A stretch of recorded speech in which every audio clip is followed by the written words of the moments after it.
ei zui no ma chun ama gi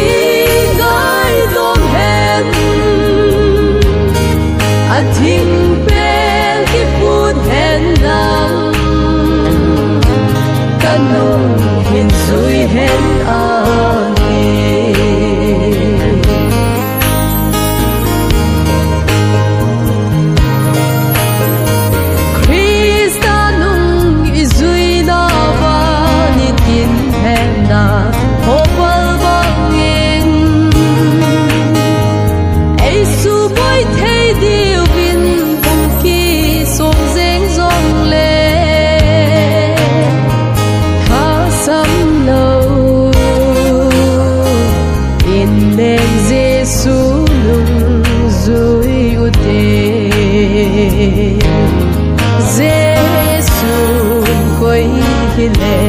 kanung ei zui no ma chun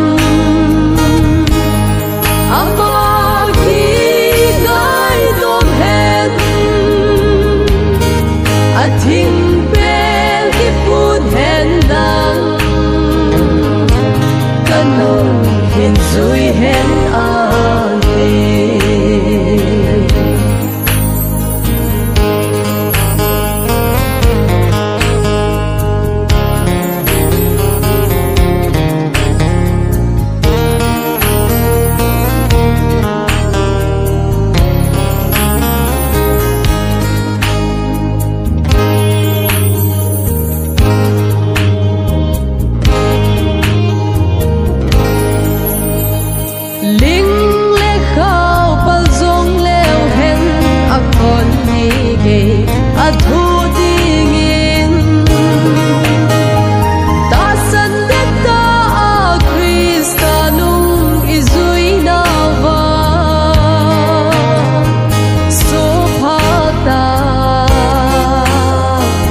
san